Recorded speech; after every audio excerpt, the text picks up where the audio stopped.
Welcome back नाज़रीन।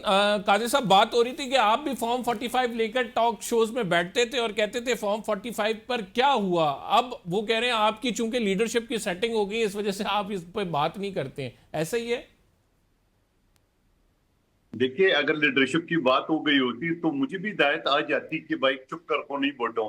मैंने तो आसमान सर पे उठाया। पूरा आलमी मीडिया ने देखा है कि जिस तरह पोलिंग स्टेशन पे ये मुखबर खास के लोगों ने जो है ना वो हला बोल दिए और जाली उड़ दिए, जो आज भी मेरे पास है, मौजूद है।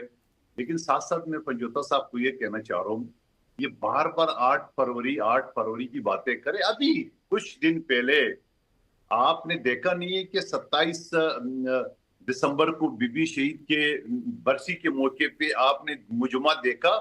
आपने लाखों की तादाद में लोग देखे जो लाड़काना में मौजूद थे। जितने लोग आपको अंदर नजर आते उतनी बार थे। और आप जो कहते हैं कि हर मर्तबा 8 फरवरी हमारे हमको वोट मिला। अभी वो कह रहे हैं महीना कराची से पहले हम मैंने 20 से ज्यादा सीटें जीत चुके थे। देखिए, आप महीना पहले भी नहीं हुआ है। 12 साल से जो पुख्तनख्वा में इनको हुकूमत है, और पुख्तनख्वा की कैपिटल पिशावर में जो सोहेल अफरीदी साहब ने जलसा किया है, आपको याद है कि पीटीआई ने 25 लोगों को शोकाज दिए है क्योंकि वो लोग नहीं निकाल सके। ये मैं नहीं कह रहा हूँ, पूछे पंजोता साहब से, आपने 25 लोगों को शोकाज किस बात का दिया है? किस बात पे इसी दिए बात जी? पे कि लोगों को नहीं निकाल सके। और फिर वो दूसरी बोल बात हमें ये जवाब कि दो। आप कराची आएंगे, जरूर आपको वेलकम कहेंगे, आपको अजरक को टोपी आपको पहनाएंगे हमारे सिंधी कल्चर के मुताबिक। मगर आप अगर फूड स्ट्रीट जहां मोटरसाइकिल भी खड़ी नहीं हो सकती है, वहां 200-400 लोगों को आप घुसेड़ेंगे तो यकीनन आपको इजाजत नहीं मिलेगी। वहां अगर आप सिंध असम्बली में जबरदस्ती घुसने की कोशिश करेंगे, आपको इजाजत नहीं मिल सकेगी। बाकी पूरा पाकिस्तान आपका है, आपके हक है जहां जलसे जुलूस करे। तो लेकिन यानी खुदारा यानी इन बातों आपकी से भी बाहर आ पॉलिसी जाए, वही इन होगी जो बातों से बाहर आ पंजाब में जाए। मरियम नवाज साहिबा की पॉलिसी थी। हमें हमें किसी मरियम शर्म से न जोड़े। हमारी अपनी पॉलिसी है। मैं कानून के तालिब इल्म आपको बता रहा हूँ कि कानून में आइन का आर्टिकल आपका 15-16 ये कहता है जलसे जुलूस आप कर सकते हो, लेकिन कानून के दायरे में।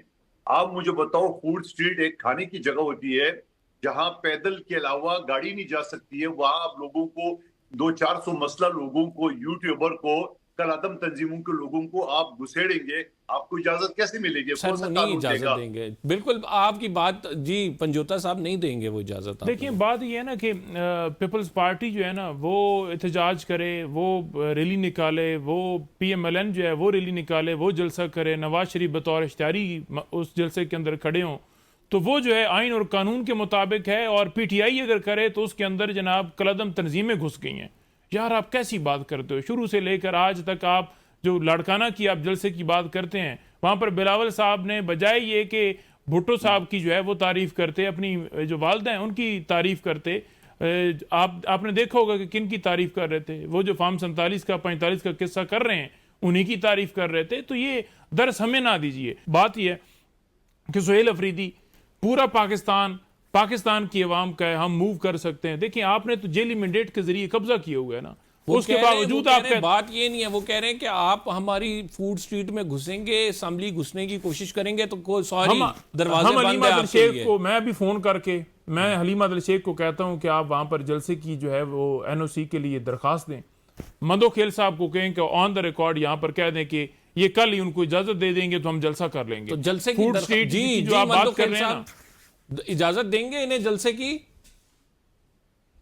आप मुझे एक बात बता दो, हम वकील दोनों, हम जब किसी मुलजिम के लिए बेल की दरखास्त या उसको एक होटल की दरखास्त लगाते हैं, उसमें नीचे ये लिखते हैं कि मुलजिम का साहब का रिकॉर्ड बड़ा बेहतरीन है, कभी किसी क्राइम में मुलवस नहीं हुआ है, कभी किसी जुर्म में मुलवस नहीं हुआ है। यही कहता है ना पंजोता साहब। आपका रिकॉर्ड तो ये बता रहा है कि आपके बाबर आवाम साहब ने सुप्रीम कोर्ट में एफिडेविट दी है कि हम फलां जगह नहीं फलां जगह जलसा करेंगे, जो सुप्रीम कोर्ट ने हिदायत दी। आपने उसकी वायलेशन की है, इमरान खान साहब ने उसको नहीं माना। तो आपको तो माजी दागदार है, आपके ऊपर भरोसा कौन करेगा? ये तो बताए मुझे। आप कहते कुछ है, करते कुछ है।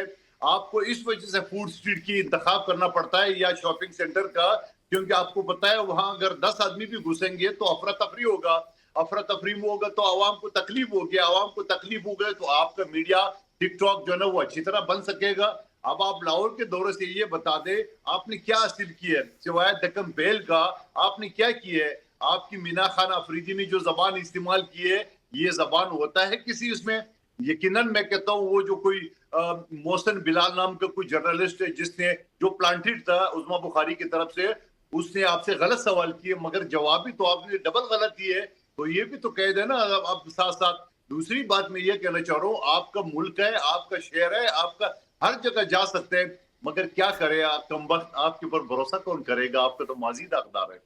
माजी बड़ा दागदार हो गया देखिए 9 बात महीने ये ना बाद कि ये जो जेली मैंडेट के जरिए बैठे हैं ना, ये कभी भी नहीं चाहेंगे कि अवाम का मैंडेट अवाम को मिलो। हम कानून और आइन की बालादस्ती की बात करते हैं, अवामी मैंडेट की वापसी की बात करते हैं, वो इन्हें मसला होता है। उसके लिए जो बोलेगा वो रियासत मुखालिफ है, जो इनके हक में गीत गाएगा, जो कहेगा कि जी आप बैठे रहें कुर्सी के साथ चिमटे रहें, करप्शन बदयांती। IMF ने क्या कहा? ये तो इत्तेहादी है ना उनके, ठीक है जी। IMF ने क्या बोला? करप्शन की, गवर्नेंस की।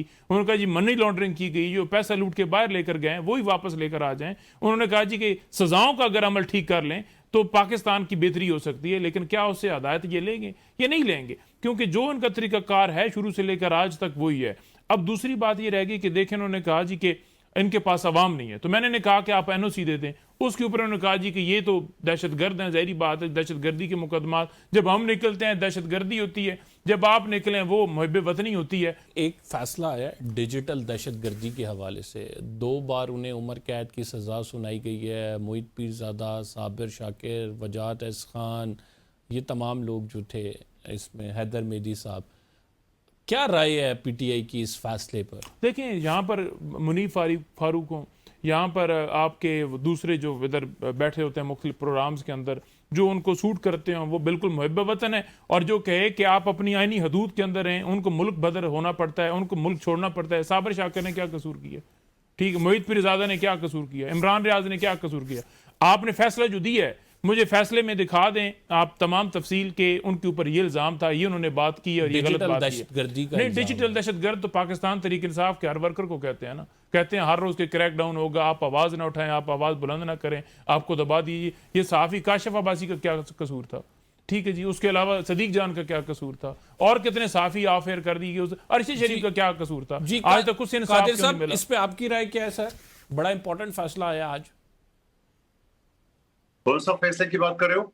ये जो आज आदिल राजा, हैदर बेदी और दीगर जो वहां पे साफी हैं बाहर, साबिर शाकिर वगैरह, इनको 2 बार उम्र कैद की सजा सुनाई गई है, तकरीबन 35 साल बनती है। आप आदिल राजा को साफी समझते हो? वो यूट्यूबर हैं, बाकी दीगर ना ना, आप जवाब देना छोड़ दें। नहीं, मैं नहीं सवाल साफी करो आपसे। समझता, आप मैं साफी तो समझते हो? यूट्यूबर कह रहा हूँ। जो 2 आप साफी मुझे हैं, साबिर शाकिर साफी हैं, मोहित पीरज़ादा साफी थे। आपका अब सवाल ही गलत है, आपका सवाल ही गलत है। एक पाकिस्तान दुश्मन को, एक दहशतगर्द को जो बाहर बैठ के पाकिस्तान के ऊपर कीचड़ उछाल रहे हो, पाकिस्तान के अदारों को गालियां दे रहे हो, उसको आप यूट्यूबर या जर्नलिस्ट कहते हो? मैं ये कहता हूँ कि ऐसी जर्नलिस्टों को 4 जूते के साथ मारना चाहिए।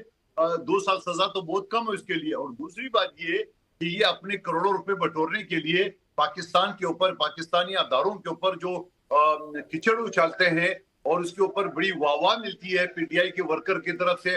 आप कहते हैं कि ये मुहिब वतन है। आप मुझे बताओ, इनकी और ये हिंदुस्तानी फौज के की तरह उनके में क्या फर्क है? दुश्मन मोदी की तरह क्या फर्क है इन लोगों ने? जो पाकिस्तान, क्या कुछ नहीं कहा आदिल राजा ने? क्या नईम पंजोता साहब आदिल राजा को अपना रहनुमा समझते हैं आज भी?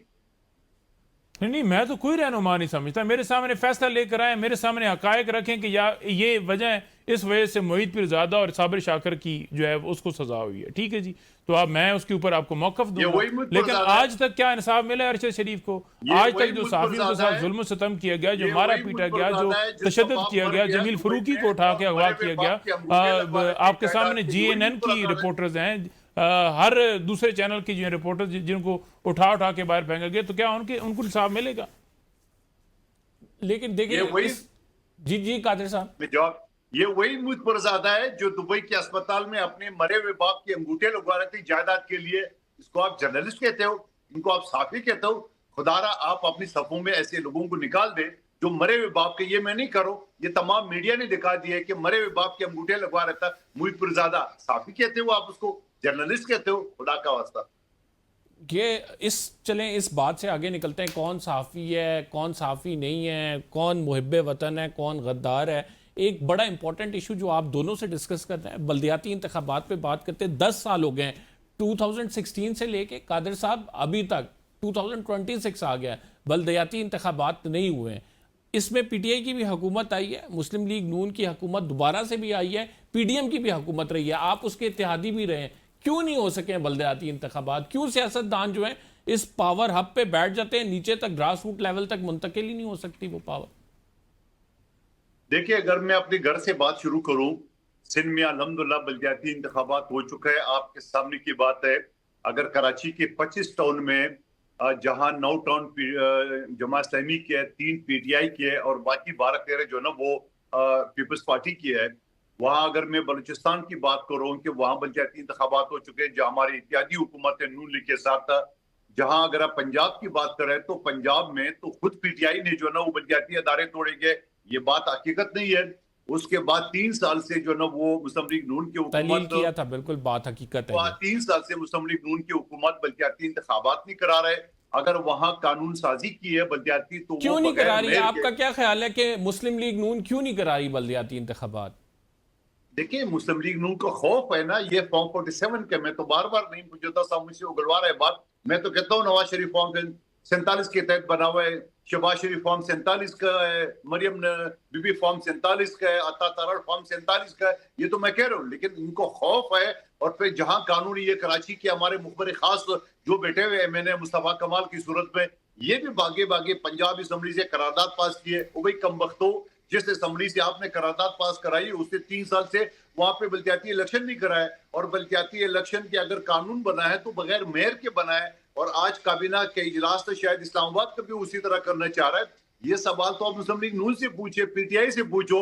हमारी 2 सूबे में जो हुकूमत है वहां तो हमने करा ली है बल्दियाती इंतखाबात। वहां तो पीटीआई आप की भी है बैठे हुए नईम पंजोता से चेयरमैन और टाउन नईम चेयरमैन। पंजोता साहब, इस पे आपकी क्या टेक है? क्योंकि 2021 से पहले जब पीटीआई की हुकूमत थी नहीं कराए गए थे बल्दियाती इंतखाबात इस्लामाबाद में, तो क्यों ऐसा हो रहा है? सर, आपकी हुकूमत में भी नहीं हुए, नून वाले भी नहीं करा रहे, क्या वजूहात हैं?